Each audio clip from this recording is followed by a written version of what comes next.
Hello students, आज हम करेंगे बेटा profit maximization and shutdown point का टॉपिक। ठीक है, मोस्ट इंपॉर्टेंट है, अंडरस्टैंडिंग वाला क्वेश्चन है बेटा, ध्यान से करने का। What is profit? सबसे पहले देखो बेटा, मैक्सिमम प्रॉफिट, हर कोई फर्म मैक्सिमम प्रॉफिट अर्न करना चाहती है। प्रॉफिट एक गैप होता है कि what you earn and what you spend, means TR minus TC. ठीक है, टीआर टीसी अप्रोच हमने करी हुई है। टीआर माइनस टीसी को हम मैक्सिमम प्रॉफिट के लिए यूज करते हैं। गोल्डन रूल की फर्स्ट कंडीशन, मतलब हमारे पास फर्स्ट कंडीशन क्या है? प्राइस अगर मेरा एमसी के इक्विवेलेंट है तो हम बोलेंगे कि जैसे परफेक्ट मार्केट था बच्चे, आपने पढ़ा हुआ है कि A R is equivalent to M R. ठीक है, ए आर का दूसरा नाम प्राइस हो सकता है, तो हम इसको भी यूज कर सकते हैं। और equilibrium M R M C approach से कहाँ होता है? जहां M R is equivalent to M C होता है, वहां पे हमारा इक्विलिब्रियम सेटल हो जाता है, वहां हम मैक्सिमली सेटिस्फाई होते हैं। तो यहाँ पर प्राइस प्राइस हमारा क्या है? A R is equal to M R की कंडीशन आपको पता ही है। ठीक है, आपको पता है कि A R is equal to M R होता है परफेक्ट मार्केट के अंदर, परफेक्टली इलास्टिक कर्व में। दूसरा इंपॉर्टेंट क्या कंडीशन हमारे पास रहती है दूसरी, कि MC must be rising. MC आपको पता है कि हमेशा नीचे से काटता है, और कैसे होता था हमारे पास ये कर्व?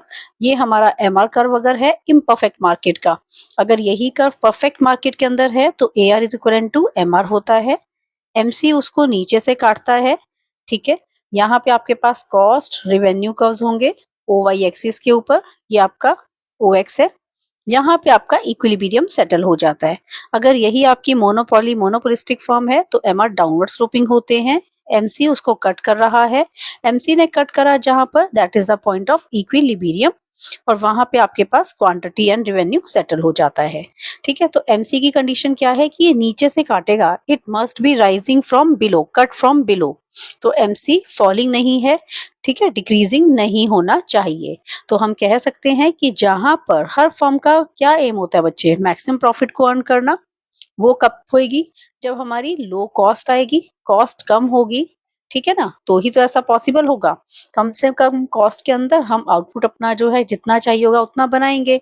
टीआर और टीसी अब आपको क्लियर हो गया। टीआर आपको पता चल चुका है, टीआर माइनस टीसी होगा तो मैक्सिमम प्रॉफिट कंडीशन होगी। टीआर को निकालना आता है हमें, पी मल्टीप्लाई क्यू कह सकते हो, और इसको पी मल्टीप्लाई क्या बोलोगे? कॉस्ट को निकालने के लिए हम क्या यूज करेंगे? एसी मल्टीप्लाई में क्यू करते हैं। ठीक है, तो यहाँ पे एसी भी लिख सकते हो आप इसको। अब बात आती है बच्चे, यहाँ पे एक बार फिर से हम इसको कर लेते हैं, यहाँ पर एसी मल्टीप्लाई बाय क्यू कर देते हैं। ठीक है, तो प्रॉफिट ही होता है हमारा ये। अब बात आती है कि अगर टीसी है बच्चे, तो टीसी क्या होता है? फिक्स कॉस्ट होती है टीसी, ठीक, और वेरिएबल कॉस्ट का कॉम्बिनेशन टीएफसी प्लस टीवीसी होता है। अब टीएफसी है बच्चे, तो इसका मतलब हमारी कुछ फिक्स कॉस्ट होती है, जो रेंट है, सैलरी है, वो तो देना ही देना है, चाहे आप प्रोडक्शन करें अपनी फर्म में या ना करें। ठीक, और वेरिएबल कॉस्ट क्या होता है? Which do very with the changes in output. जैसे जैसे आउटपुट बढ़ेगा आपके खर्चे बढ़ने लग जाते हैं, लेबर की कॉस्ट, आपका रॉ मटेरियल का खर्चा। ठीक है, तो शॉर्ट रन के अंदर तो क्या होता है बेटा कि आप फिक्स कॉस्ट को बिल्कुल ही इग्नोर करके चलते हैं, क्योंकि आपका मेन पर्पस होता है कि कम से कम हम अपनी लेबर की कॉस्ट तो निकाल सकें। वेरिएबल कॉस्ट अगर मेरी निकल रही है तो मुझे कोई प्रॉब्लम नहीं है। देखो बेटा, अगर मेरे पास टीआर ज्यादा है तब तो बहुत अच्छी बात है, क्योंकि हमें पता भी कि प्रॉफिट हो रहा है अपने को। अगर हमारे पास टीआर हो गया कम लेकिन टीसी हो गई ज्यादा, तो ये कंडीशन है हमारे लॉस के लिए। अब आपको ये पता है price is equal to A R is equal to M R, कब? परफेक्ट मार्केट के अंदर। परफेक्ट मार्केट होगा तो ये कंडीशन होगी, क्यों? क्योंकि हर यूनिट मार्केट में जो होती है वो प्राइस पर बिकती है, जो कि सेम होता है। तो हम कह सकते हैं कि परफेक्ट मार्केट के अंदर ए आर और एम आर इक्वेट हो जाता है। ठीक, अब प्रॉफिट मैक्सिमाइज करना चाहते हो, कंडीशन रखना M R is equal to M C की, वहां पे हम सेटिस्फाई होते हैं।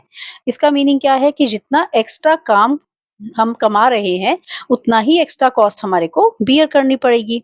अब इसको हम एक एग्जांपल से लेके चलते हैं। ठीक है, आपको कंसेप्ट सारा क्लियर हो गया।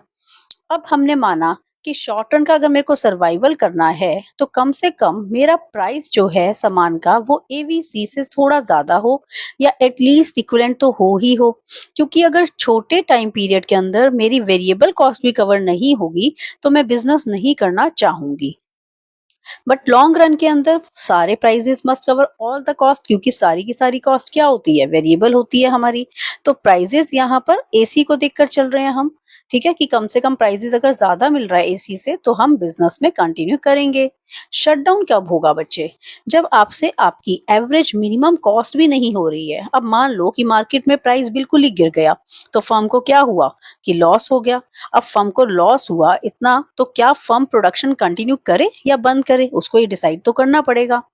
तो अगर मेरे को लगता है कि मेरे पास रेंट है, इंश्योरेंस है, ये क्या होंगे, मेरे फिक्स कॉस्ट होंगी, ठीक है। अगर हमारी फिक्स कॉस्ट कवर हो रही है, ठीक, कौन कौन सी, जैसे रेंट ले लेते हैं हम, इंश्योरेंस का एग्जांपल ले लेते हैं।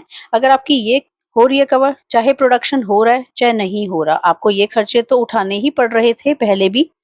और वेरिएबल कॉस्ट क्या हो रही थी हमारी, जो हमारी प्रोडक्शन के साथ साथ थी, जो इफेक्ट हो रही थी, जो डायरेक्टली प्रोडक्शन बढ़ने पर वेरिएबल कॉस्ट भी बढ़ रही थी। जैसे कि रॉ मटेरियल एग्जांपल में दे देना, लेबर हो सकता है हमारे पास, लेबर को हम ज्यादातर यूज करते हैं ऐसी चीजों में। शटडाउन को क्या बोलेंगे कि अगर मेरे पास अब एवरेज वेरिएबल कॉस्ट भी कवर नहीं हो पा रही है, वो मेरी ज्यादा हो गई है, प्राइजेस कम रह गए हैं, तो हम बिजनेस को बंद करने का सोचेंगे। क्योंकि एटलीस्ट हमारा एवीसी जो है ना बच्चे, वो कवर तो होना चाहिए, मिनिमम कॉस्ट तो कवर होनी ही चाहिए थी। अगर हम प्रॉफिट कमा रहे थे ज्यादा, मार्केट प्राइस अच्छा खासा मिल रहा था, अपनी एसी से बहुत ज्यादा था, तो हम फायदे में थे, हम यहाँ पर सुपर नॉर्मल प्रॉफिट अर्न कर रहे थे। नॉर्मल प्रॉफिट की कंडीशन ब्रेक इवन की, एटलीस्ट अगर फिर भी धीरे धीरे अपने को जो एवरेज कॉस्ट है वो भी मिल जाती, तो भी हम बिजनेस को कंटिन्यू करते रहते, ठीक है, एटलीस्ट सर्वाइवल मोड में तो रखते ही। फॉर एग्जाम्पल, मान लीजिए कि विंटर सीजन का टाइम है, आइसक्रीम का जो है, why do ice cream trucks disappear in winter, क्यों नहीं मिलते हमको, क्योंकि सबको पता है कि भाई विंटर्स में उतनी सेल नहीं होगी, ठीक है, कोई भी जना इतना ज्यादा लाइक नहीं करेगा आइसक्रीम्स को जितना कि हम गर्मियों में करते हैं।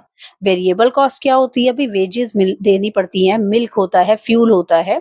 तो डिसीजन हम क्या लेंगे, सिंस रिवेन्यू कम है, वेरिएबल कॉस्ट ज्यादा आ रही है, तो बेटर है कि हम इसको शट डाउन कर दें विंटर्स के अंदर, क्योंकि हम अपनी एवरेज कॉस्ट भी नहीं लेके आ पा रहे पूरी।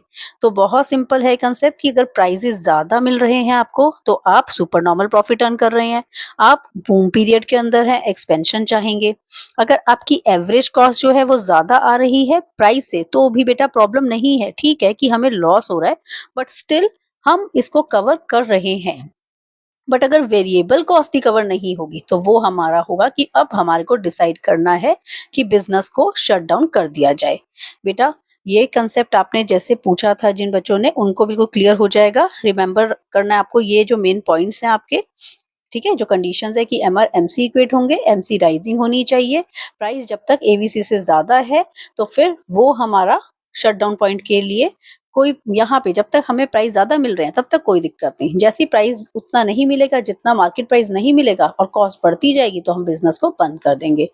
बेटा now don't forget to subscribe and please hit the bell icon. And if you have any doubts regarding this topic और एनी अनदर टॉपिक, तो आप मेरे से शेयर करिए, मैं आपको टॉपिक वाइज जो है आपको वीडियोस अपलोड करके देती रहूंगी। ओके बेटा, टेक केयर, बाय।